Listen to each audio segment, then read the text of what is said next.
అదే RTV app వార్తల్ని క్షణాల్లో చదివే అవకాశం ఉంటుంది. ఒక న్యూస్ పేపర్, ఒక టెలివిజన్ ఛానల్ మీ చేతుల్లో ఎప్పుడూ ఉంటాయి.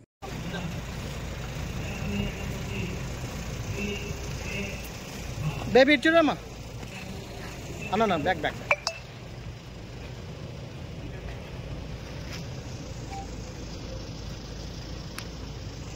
Okay sir, thank you.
గారికి అదేవిధంగా మన జైపూర్ ఏసీపీ గారికి, అందరూ సిఏ గారులకు, ఎస్ఐ గారులకు, అదేవిధంగా పుర ప్రముఖులకు చేస్తుంది.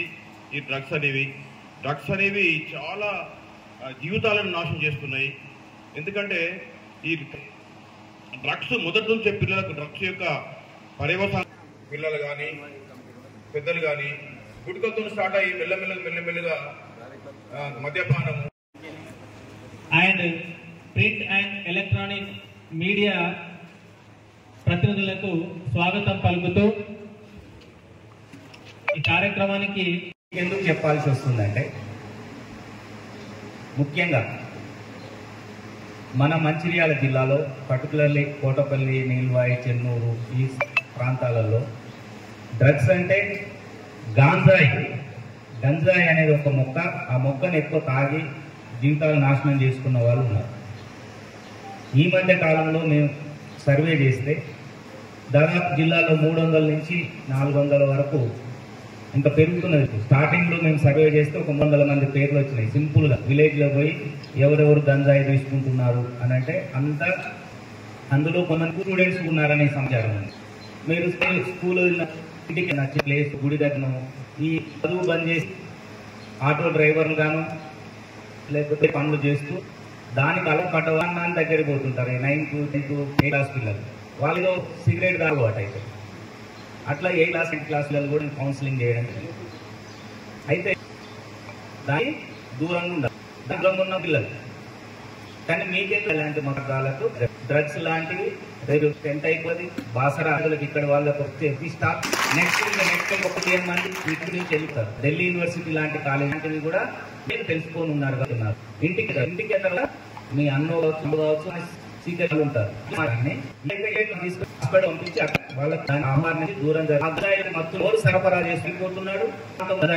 భవిష్యత్తులో తాగే అప్పుడు మనం డ్రగ్ మరి అర్థమైంది ఇప్పుడు చెప్పినంత. Okay, good. అంటే ఒక్క డ్రగ్స్ అనే కాదు చెప్పడానికి మీరు ఉన్నారు. హైదరాబాద్కి ఎంత దూరంలో ఉన్నాం మనం? 300 కిలోమీటర్ల దూరం ఉన్నాం కదా. మన రాష్ట్రం రాజీ మీరు ఏం కావాలనుకుంటున్నారు? ఒక్కరు చెప్పండి, గట్టిగా చెప్పండి. ఎవరు వాయిస్ వింటారు? IPS, very good. టీచర్స్ అన్నీ అవుదామనుకుంటున్నారు కదా. గుడ్. ఇవన్నీ కావాలంటే ఏం చేయాలి? చదువుకోవాలి. చదువుకునే క్రమం ఏం అడ్డంకులు వస్తాయి ఉంటాయి కదా, వాటిని అధిగమించాలి. ఏం లాంటివి వస్తాయి? చదువుకునే టైంలో నువ్వు బాగా క్లాస్ ఫస్ట్ చదువుతున్నావు, డ్రగ్స్ అనేది ఒకటి అడ్డంకి వస్తుంది. ఇంకొకటి ఏమొస్తుంది? ఇంకా చాలా వస్తాయి. ఈవిటింగ్ లాంటి ఎమోషన్స్ అంటే అపరిపక్వ ఉద్వేగాలు. అపరిపక్వ ఉద్వేగాలు అంటే ఏంటి?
మరిన్ని వీడియోస్ కోసం ఛానల్ ని సబ్స్క్రైబ్ చేయండి, లేటెస్ట్ అప్డేట్స్ కోసం వాట్సాప్ ఛానల్ ని ఫాలో చేయండి అండ్ లింక్ డిస్క్రిప్షన్ లో ఉంది.